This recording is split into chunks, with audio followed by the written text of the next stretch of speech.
ये दोस्तों कैसे हैं आप लोग। ये जो गाड़ी है रेनॉल्ट की डस्टर, जैसा कि देख सकते हो गाड़ी स्टार्ट है बट गाड़ी मिसिंग कर रही है। देख सकते हो, दरवाजा बंद करो भाई।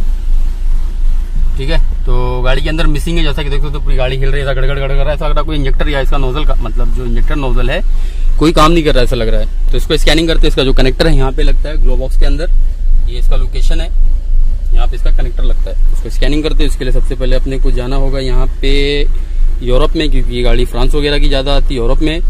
उसके बाद यहाँ पे रेनॉल्ट पे 2020 तक करेगी, 1970 से लेके यहाँ बता रहा डिटेल यहाँ पे। उसके बाद ओके पे क्लिक करना है। दरवाजा बंद कर लो नहीं तो ग्लास।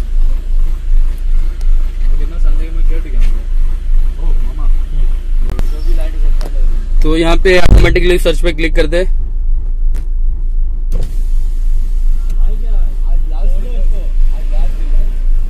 इंग्लिश पे ओके। डस्टर हेल्थ रिपोर्ट, क्योंकि इसके अंदर एयरबैग की भी लाइट आ रही है, देख सकते हो यहाँ पे एयरबैग की भी लाइट आ रही है, तो इसलिए हम लोग इसका हेल्थ रिपोर्ट मार देंगे। और चेक इंजन लाइट भी आ रही है, इसका चेक इंजन लाइट है एंड ये एयरबैग की लाइट है। तो हेल्थ रिपोर्ट मार देते। सब कुछ जो भी है मॉड्यूल्स इसके अंदर सब चेक कर लेगा क्या है क्या नहीं है। देख सकते हो इंजन में भी फॉल्ट आ गया एंड SRS में भी दिखा रहा है।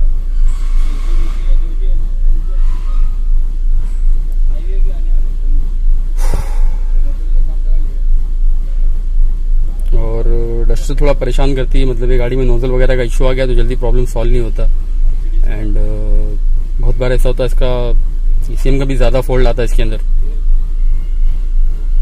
गाड़ी पिकअप का जो इशू आता है इसके अंदर, पिकअप का प्रॉब्लम आता है, गाड़ी भागती नहीं है। इस केस में इसका ECU का भी फॉल्ट बहुत बार आता है भाई।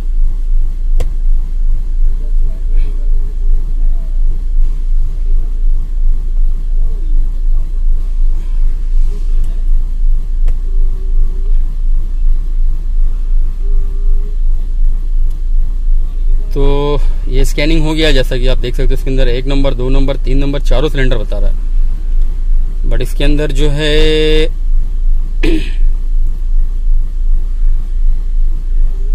कंप्यूटर इंटरनल इलेक्ट्रिकल फॉल्ट लिख के आ रहा भाई मेरे, यानी ECM का फॉल्ट हो सकता है। देख सकते हो यहाँ पे जो लिख के आ रहा है computer internal fault, electrical fault बता रहा है कंप्यूटर के अंदर। एंड बाकी चारों सिलेंडर का जो है मेमोरी के अंदर है। और SRS का supply voltage, airbag circuit open, driver airbag circuit short to circuit, शायद इसकी जो चक्री है जो यहाँ पे इसका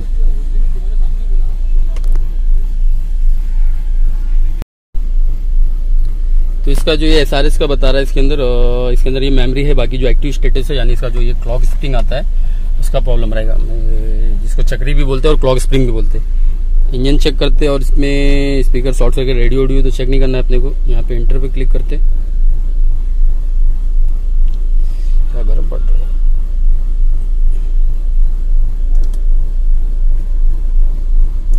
अरे AC चल रहा है कि नहीं इसका? AC ऑन होता है? AC चल रहा है? हाँ मालूम नहीं, चालू करो ना। नहीं चालू हो रही क्या? मिसिंग है ना गाड़ी में, आइडलिंग नहीं रहेगा तो AC नहीं चलता रहेगा शायद। चलो रहने दो उसके लिए। इसका तो ECM का फॉल्ट बता रहा है भाई मेरे। किसका? ये गाड़ी का।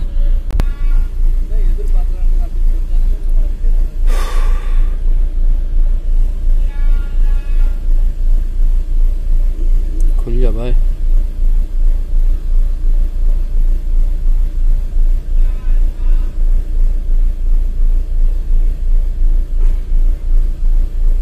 खोल दिया हो भाई, खुल गया हो, निकल गया हो। गेटवे निकला गया। खाली वही कवर गाड़ी खोल दो ना, गेट निकालो ना, जगह थोड़ा फ्री किया कर दिए। फ्री वो स्काई लंगी से बोर्ड खोल दी पूरा चारों। तो ये इसका इंजेक्टर के नंबर्स है, ठीक है। अपने को कभी भी गाड़ी स्कैन करते इसका तो ये फोटो ले लेना चाहिए, क्योंकि ये जो सिलेंडर 1 2 3 4 दिख रहा है ये इसके इंजेक्टर के नंबर रहते हैं, अपने को यूज होते बाद में कभी। और ठीक है, ये लगता है अपने को। इसका नंबर स्क्रीनशॉट या फोटो वगैरह ले लेना चाहिए। इसके इंजेक्टर के नंबर ये दिखा देता है इसमें, ये एक अच्छा है DTC।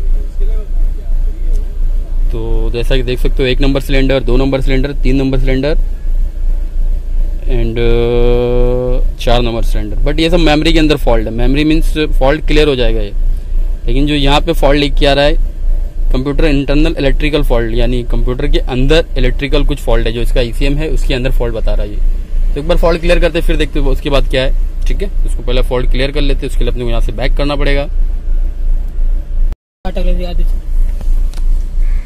उसके बाद यहाँ से इसको बैक हो जा भाई, यहाँ से क्लियर फॉल्ट मेमोरी। यस, गाड़ी बंद करके करना पड़ेगा। गाड़ी स्टार्ट है बट मैं ट्राई कर रहा हूँ अच्छी, लेकिन सही तरीका ये है कि गाड़ी बंद करके ही इसको फॉल्ट क्लियर करना चाहिए भाई। इग्निशन ऑफ करके, सॉरी इग्निशन ऑन करके, इंजन ऑफ करके।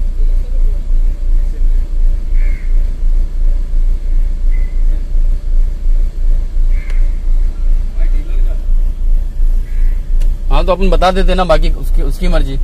2 मिनट रुक जाओ।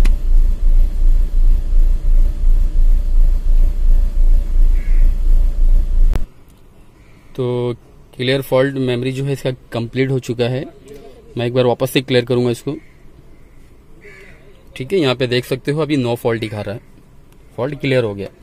बट गाड़ी स्टार्ट करेंगे तो वापस से आ सकता है बंद करके। मैं बंद किया, गाड़ी वापस से स्टार्ट करता हूँ।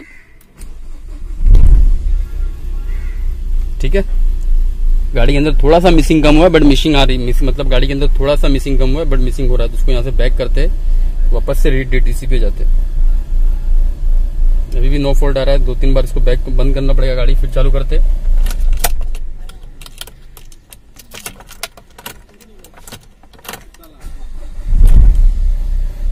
तो अभी चेक लाइट चली गई इसलिए नहीं आ रहा, थोड़ा इसको रेस करता हूँ, अभी आ जाएगी थोड़ा टाइम में।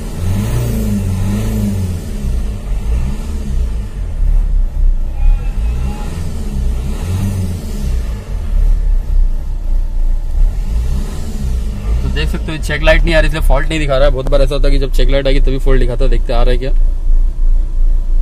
फॉल्ट नहीं आ रहा है। और अगर ये बंदा फिर कभी ऐसा फॉल्ट नहीं आता तो हम लोग परेशान हो जाते हैं कि क्या फॉल्ट है। तो अभी थोड़ा सा ओके चल रहा है, इसके लिए नहीं आ रहा फॉल्ट। जब मिसिंग करने लगेगा तो फिर वापस से आएगा फॉल्ट इसके अंदर।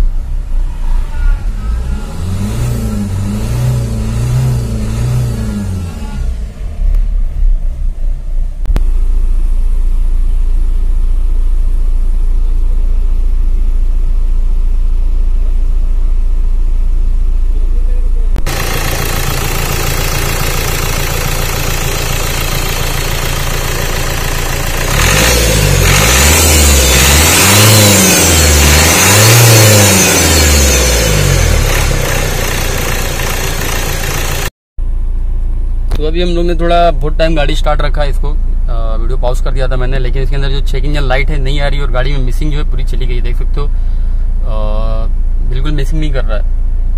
तो अभी मिसिंग नहीं कर रहा, कोई फॉल्ट नहीं आ रहा, तो अभी कुछ कर नहीं सकते इसको। और अगर मिसिंग करता तो इसका कंप्यूटर चेक करना पड़ता था, जो इसका इंजन कंट्रोल मॉड्यूल है।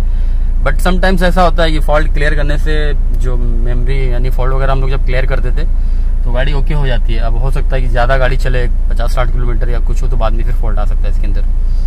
तो इसके लिए अभी इसके अंदर फॉल्ट आ नहीं रहा, नहीं तो मैं आपको इसको ECM दूसरा डाल के दिखाता तो मतलब चेक करते हैं हम लोग। लेकिन जब गाड़ी अभी नॉर्मल है, कोई इश्यू नहीं है, ऐसा देखते हो तो बिल्कुल इस गाड़ी के अंदर मिसिंग नहीं है, एकदम गाड़ी आइडलिंग में रुकी हुई है।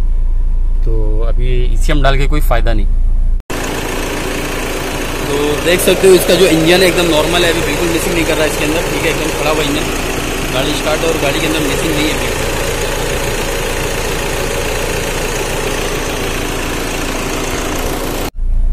Thank you, thanks for watching.